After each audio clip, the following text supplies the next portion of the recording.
Avatar: The Last Airbender, The Legend of Korra, and other expansion stories all have one thing in common: amazing villains. I've seen people rank these villains from least powerful to most powerful, but I haven't seen many people rank them from least evil to most evil. So that's what we're gonna do in today's video. I've made a list of 40 different villains from the shows, the comics, and the novels, and I'm excited to go through them and make my argument for each one's placement. If you like this video, hit that like button. It will greatly help the channel with the algorithm. And if you like what you see, hit that subscribe button, and you can also follow me on all of my other social medias, all of which are linked down below, and all of which house similar content that I make here on this channel. Now, in order for me to make videos like this, it's important that I get a good night's sleep, and today's sponsor Helix makes sure that that is a reality. Helix makes premium mattresses customized to fit your needs, and it's conveniently shipped right to your door with free shipping if you live in the US. Helix has a sleep quiz that matches you with the perfect mattress based on your body type and sleep preferences. For me, I tend to sleep on my stomach and back, so I got matched with the Helix Moonlight mattress, which is a 2 to 3 on the firmness scale, the perfect match for me and my wife. I also tend to sleep hot, so I was able to add the Glaciotex cooling cover, which has changed the game with sleep for me. I used to sweat in my sleep, but since I got the Helix mattress, I've stayed cool through the night, not to mention got the best sleep of my life. Helix has a lineup of over 20 unique mattresses that you can be matched with, including their award-winning Luxe, and they even have a mattress for kids, as well as ones designed for big and tall sleepers. This product just amazes me, as it has continuously given me a good night's sleep as long as I've had it. Helix mattresses come rolled up in a box and are super easy to set up. They also have a 100-night sleep trial to test the mattress to ensure you love it, which if you're like me, you definitely will. Helix was also kind enough to send me some of their pillows, and my goodness, they only add to the comfort that Helix can provide for you. They also include a 10-year warranty, and they offer financing options and flexible payment plans. And now, if you use my link helix.com/movieflame, you can get 20% off your Helix mattress, plus get the 2 extra pillows I talked about earlier. It's a great deal and a great investment. Sleep is so important for everybody, and Helix ensures that you get the best night's sleep every single night. Thank you again to Helix for sponsoring this video, and thank you again for making sure I get a good night's sleep every single night. Now that I've said that, let's rank some Avatar villains. Number 40, Iroh. I went back and forth on whether or not to have Iroh on this list, but I think him leading the siege of Ba Sing Se made him qualify. However, the amount of good he spread in his lifetime pretty much makes up for everything he did. And when you really look at it, he was just a soldier following his father's orders during the siege, and I think the loss of his son Liu Ten made that tiny bit of evil in him disappear entirely, making him one of the kindest and most down-to-earth characters in the series. If he's on this list, he is absolutely at the bottom. Number 39, Zuko. Zuko, in my opinion, is the second lowest on this list. His redemption, which led to him literally saving the world, is enough to make up for all of the bad things he's done. And again, like Iroh, when you really think about it, the bad things he did weren't really that bad. He chased Team Avatar around, but never seriously hurt any of them. And even before that, the reason he was banished was because he spoke up, not wanting to sacrifice Fire Nation soldiers as bait. So he's clearly always been a good person deep down, but was just misguided for a while. But overall, the things he did in season 1 definitely do qualify him as a villain in the series, at least in my opinion. Number 38, Tano. Tano was a character who was about as tame of a villain as they come. He was more of a bully than a villain, honestly, but he was still a main antagonist in season 1 of The Legend of Korra. He also had that tiny little redemption at the end after his bending was taken from him, and the only reason Zuko is less evil than him is because of how much good Zuko did following his redemption. Number 37, June. June is another character whose good outweighs her bad, but she also qualifies as a villain, being a bounty hunter for both good and bad guys. Not too much to say, just a person trying to make her way in the world. Number 36, Bayou. Bayou was a prisoner in the Boiling Rock with Suki, and she was the antagonist of the side story. She basically toyed with Suki, pretending to be her friend, only to turn on her when the time was right, turning her into the warden for growing food in the prison. This got Bayou a bunch of privileges that the other prisoners didn't have, and it shows off how self-interested she is. However, she's obviously not that bad compared to a lot of other antagonists in the series. She's just a rat who's selfish, which is why she's pretty low on the list. I definitely think she's worse than June though, because June did bad things as part of her job, while Bayou did the bad things that she did just for the hell of it. Number 35, Mei. Mei was loyal to Azula for many years, but she always had a soft side, mainly because of her relationship with Zuko, who, as I said, had always been a good person deep down. Though she did some not so great things with Azula, she completely turned on her friend and switched to the good side. However, the bad things she did definitely make her worse than the 5 characters ranked below her. Number 34, Ty Lee. Ty Lee also spent most of the series working with Azula, and I'm putting her higher than Mei mainly because Mei was the first to defect from Azula. Like Mei, Ty Lee definitely did some not so great things, but at the end of the series and in the comics that continue the series, she did a lot of good, making up for some of that bad. Number 33, Rue. Rue is the daughter of Liling, who I'll talk about a little later. But Rue and her sister were raised by Liling to hate non-benders. Rue was part of a conspiracy in Cranefish Town to take non-benders down, and she went along with many of the things her mother instructed her to do, including blowing up factories, going after people with her bending, and causing chaos in the town. However, she had a redemption.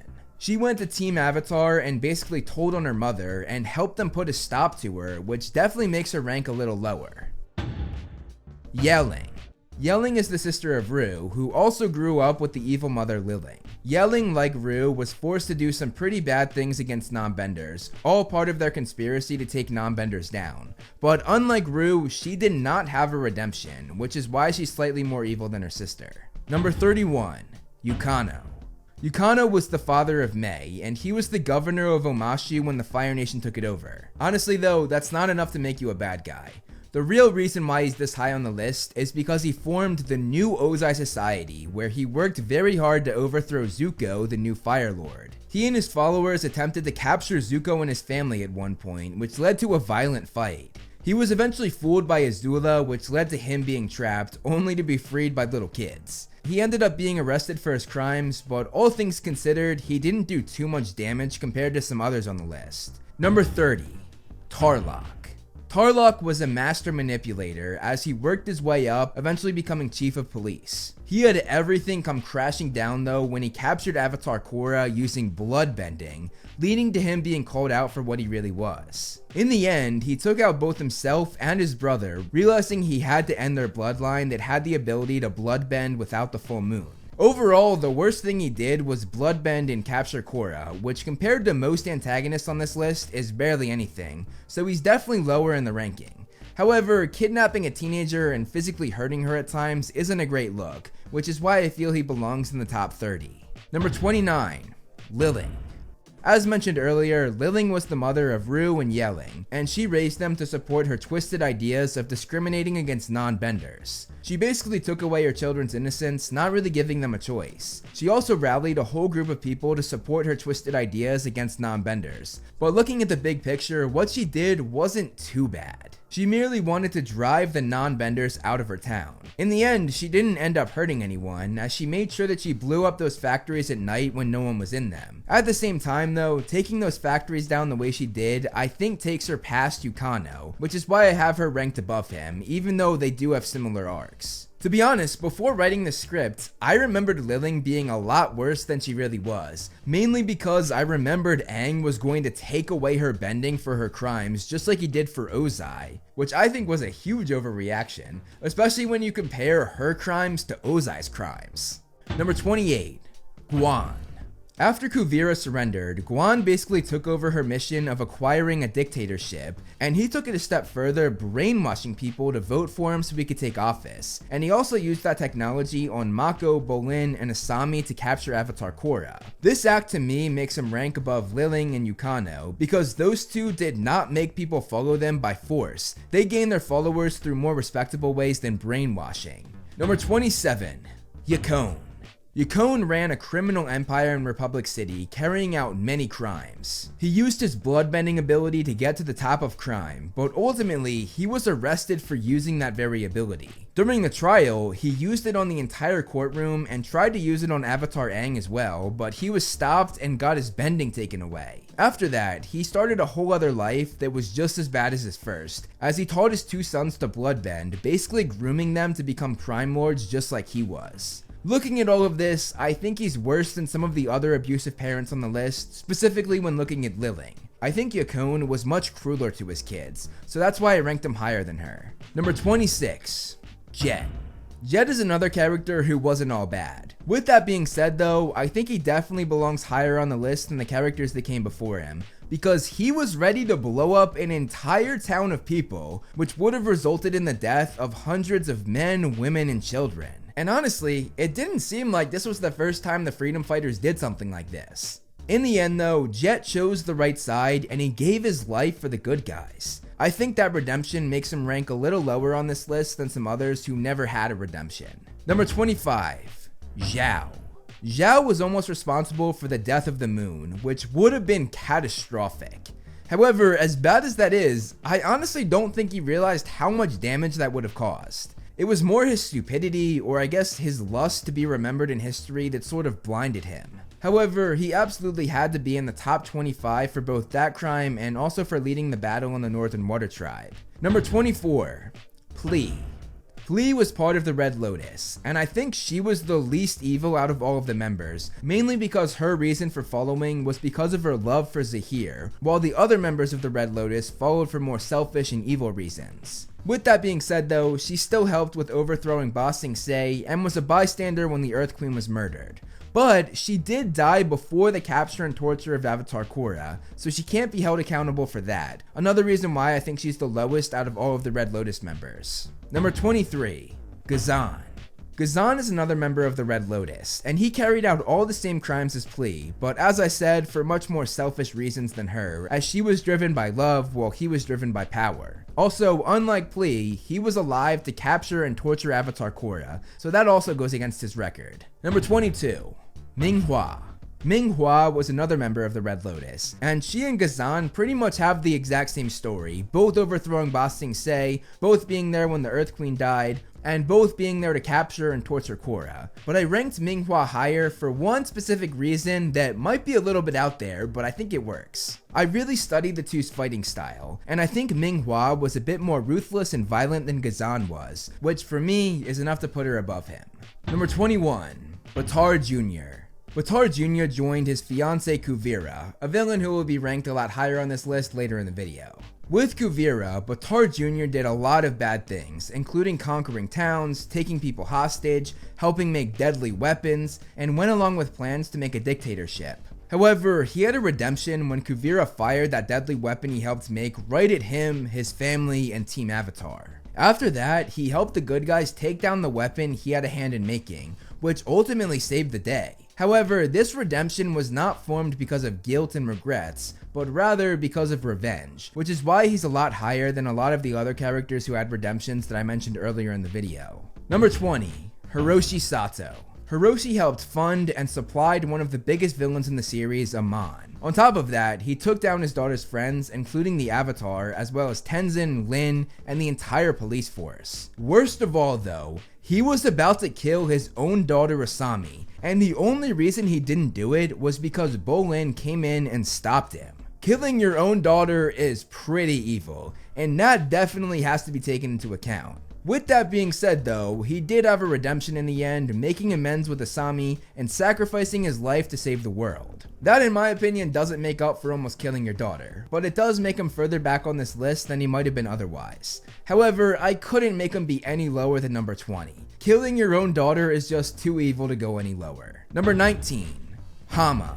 Hama, aka the Puppet Master, was the first bloodbender we ever encountered, and she used this ability to kidnap basically a whole town and hold them hostage in a cave. This is a pretty evil deed, which she obviously did for revenge after being captured by the Fire Nation, but even with that backstory, it doesn't repent her dark deeds. Looking deeper though, I realized that she did not kill anyone, which I definitely took into consideration when placing her in this ranking. Number 18, Yan-Ra. Yan-Ra was the commanding officer of the Southern Raiders, the group who raided the Southern Water Tribes. He led them as they captured innocent waterbenders and locked them up in horrible prisons. He was also responsible for the death of Katara and Sokka's mother Kaya, as he killed her in cold blood. For me, these crimes make him place above many of the other characters ranked below him because he actually went through with the murder, and on top of that, he did not have a redemption to make up for it. I went back and forth with the placing of Hama and Yanra because they both captured and imprisoned a whole group of people, but Yanra has the added act of murder that Hama did not have, so I had to put him above her. Number 17, Ko the Face Stealer. Ko is interesting because he didn't actually murder anyone, but he might as well have. He stole the face of Avatar Kuruk's wife Umi, and he trapped her for the rest of time, which basically means he kept her there until she eventually died. Technically that's not murder, but in my book, that's pretty much murder.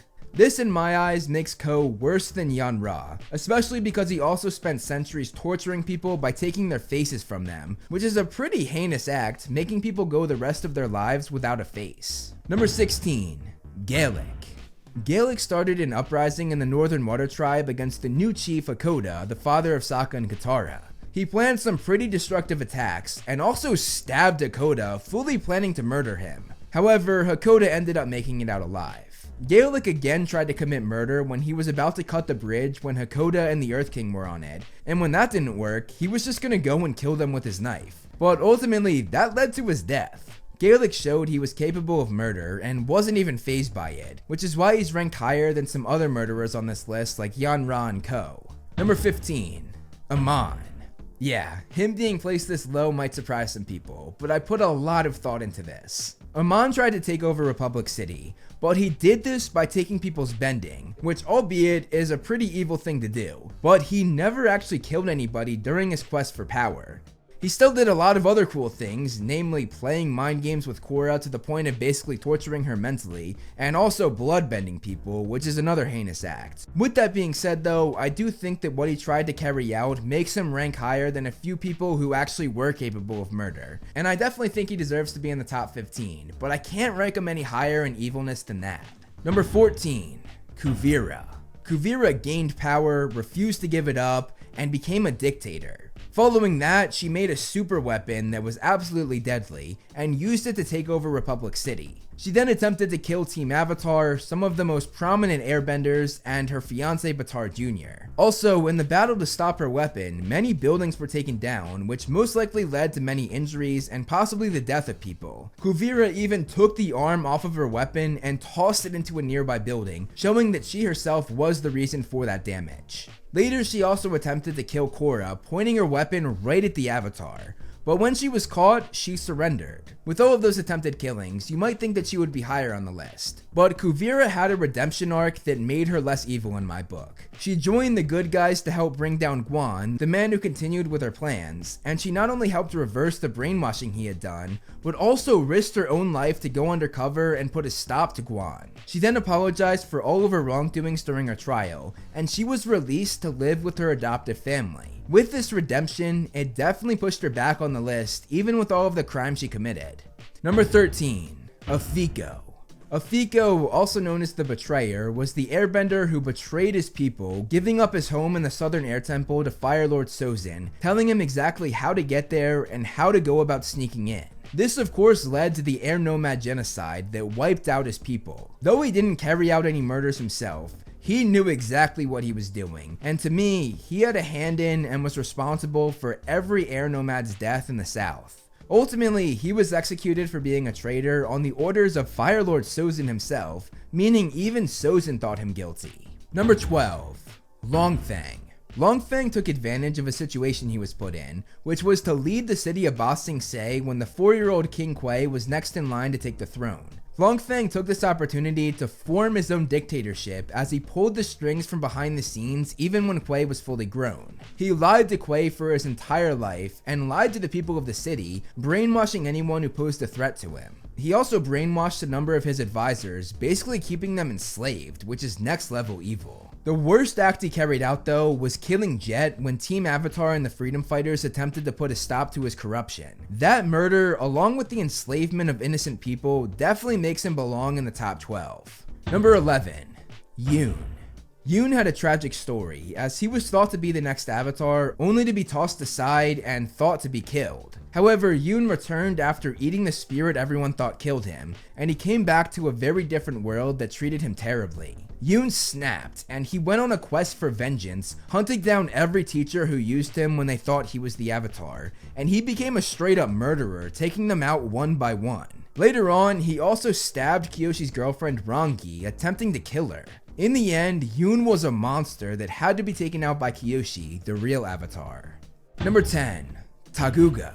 Taguga was not afraid of murdering people, because that's exactly what he did to become the leader of the Triple Threats gang, and he continued to murder those who refused to join him. After his disfiguration, he took things to another level, trying to take over all of Republic City, and to do so, he captured Asami to get to Avatar Korra. He then planned to release poison into the city and threatened to murder his hostages. To me, this makes him ahead of Yoon, because though both killed multiple people, Taguga also had the added plotline of taking over the city and attempting to poison the city, so that puts him ahead of Yoon in my book. Number 9.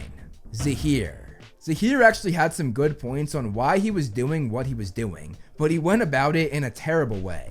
He of course murdered the Earth Queen by suffocating her to death, which pushes him pretty high on the list, especially when you take into account how important the Earth Queen was. On top of that, Zahir infiltrated and took over Ba Sing Se, which I think outdoes Taguga, who just tried to take over Republic City and failed, while Zahir took over a much bigger city and succeeded. On top of that, Zahir captured Korra, tortured her, almost killed her, and broke her for the next few years of her life. That to me sounds like someone who belongs in the top 9. Number 8. Zhu Ping-an. Zhu Ping-an started the organization the Yellownecks, and over time, he rallied them to start a destructive campaign. He would wipe out entire settlements and then declare them liberated, appointing himself the new leader of the land. This obviously made the death toll he was responsible for rack up pretty fast, making him one of the higher ranked villains in the series. Number 7. Azulon. Being the heir to the throne after Fire Lord Sozin, Azulon continued what his father had started, being even more aggressive in what would later be called the 100-Year War. He was responsible for so much death and destruction, including the Southern Water Tribe raids that led to Kaya's death, the attack on Ba Sing Se led by Iroh, and so much more. He was also a tough father, and generally favored his son Iroh over his son Ozai, which actually led to Ozai poisoning his father so he could take the throne instead. Number 6. Unalaq. Unalaq had one of the more ambitious plans, which was to destroy the Avatar spirit and become the Dark Avatar himself. Killing the spirit Rava is pretty damning, because he basically just killed 10,000 years of avatars. He also threatened Janora's life when trying to force Korra to open the spirit portals, and he planned to take over the world with the help of Vaatu. Those two things are some of the worst acts we've seen a villain do thus far, so I definitely think he belongs in this spot. Number 5. Azula. Azula is pure evil and a very powerful bender who did a lot of terrible things. However, I don't think I can put her any higher than number 5, which might surprise some people, but my reasoning is that she never actually killed anyone in the series, which was quite a shocking revelation for me when writing the script. On top of that, she was pretty mentally ill, which might have led to her evilness. With that being said though, she's still one of the most evil characters regardless of mental health, and we saw from a young age that she never really had a conscience, so she absolutely deserves to be in the top 5. That 0 death count though made 4 people in my opinion be ahead of her. Number 4. Genju. Genju has many nicknames, including the Gravedigger and the Butcher, which that alone tells you he's a pretty messed up guy. He got those nicknames for what he did in Zulu Pass, where he captured a group called the Yellownecks.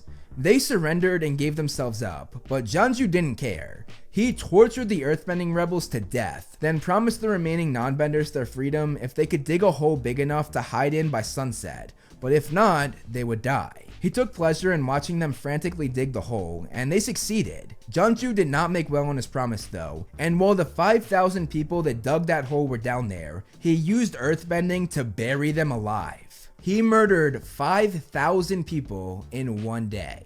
He was also known for poisoning an entire group of politicians, killing some of his closest friends, and years later, Genju also attempted to kill Yoon, who he basically raised as a son. And if all of that wasn't bad enough, he also went after Avatar Kyoshi, so clearly, this guy deserves to be toward the top of this list. Number 3.